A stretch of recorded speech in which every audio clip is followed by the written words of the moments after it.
नमस्कार मैत्रिणींनो, इन्स्टंट रेसिपीमध्ये तुम्हा सर्वांचं स्वागत आहे। लहानांपासून मोठ्यापर्यंत आवडणारा असा गुबगुबीत असा आलू पराठा आपण बनवणार आहोत।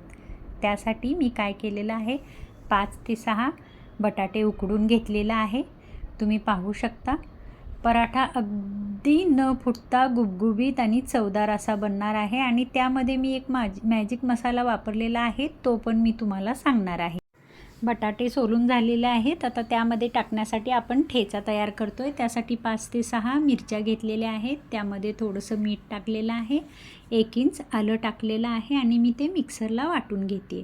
तुम्ही पाहू शकता आपला ठेचा बनवून तयार झालेला आहे।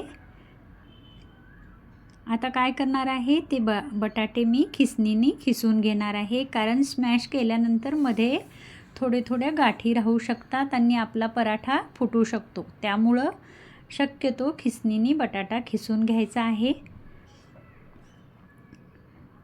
बटाटा खिसून झालेला आहे। मी एक मोठा कांदा बारीक चिरून घेतलेला आहे। त्या बटाट्यामध्ये मी बारीक कांदा चिरलेला ॲड करत आहे।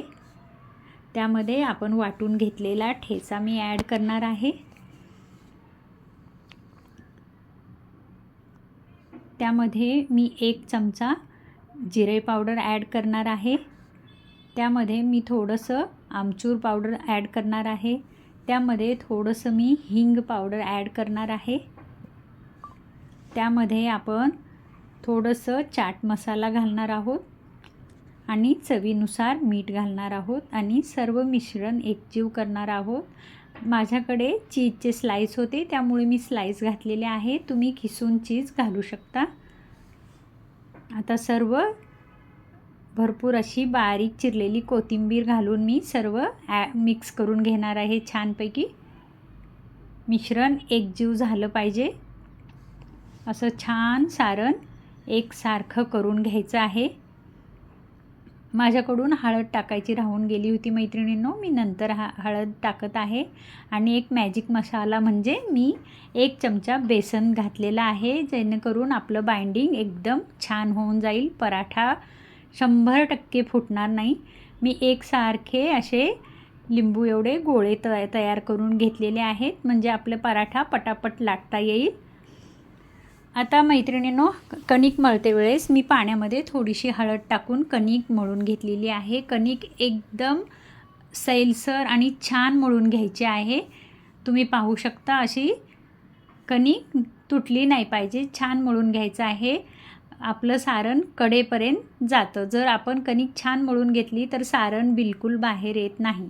चला तर मग आपण पराठा करायला सुरुवात करू। मी आता एका लिंबू एवढा गोळा घेतलेला आहे आणि त्याचे वाटीसारखा आकार तयार करून घेत आहे। त्यामध्ये आपण आपले बटाट्याचं केलेलं सारण घालणार आहोत। असा गोल गोल एकसारखं वाटीचा आकार करून घ्यायचा आहे। त्यामध्ये परफेक्ट आपला बटाट्याच्या सारणाचा गोळा बसलेला आहे आणि बोटांनी ते पीठ वर सारत पॅक करून घ्यायचं आहे।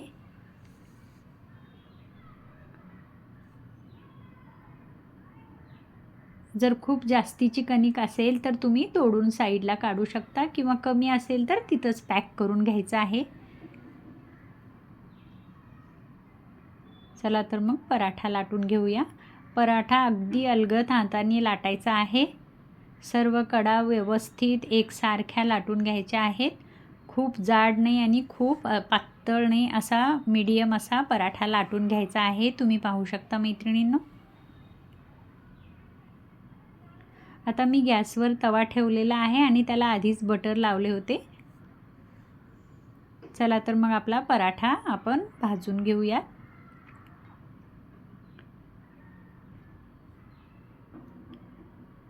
असा मस्त खाली वर करून पराठा एकदम असा खरपूस असा पराठा भाजून घ्यायचा आहे।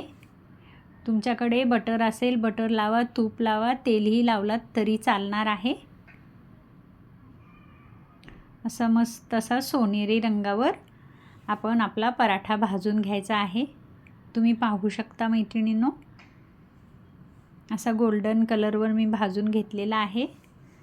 चला तर मग आता आपण दुसरा पराठा बनवून घेऊयात। जर माझी रेसिपी आवडली असेल तर नक्की कमेंट लाईक करायचं आहे मैत्रिणींनो. कमेंट करून मला सांगायचं आहे. आणि जर माझ्या चॅनलवर नवीन असाल तर चॅनलला सबस्क्राईब करायचं आहे.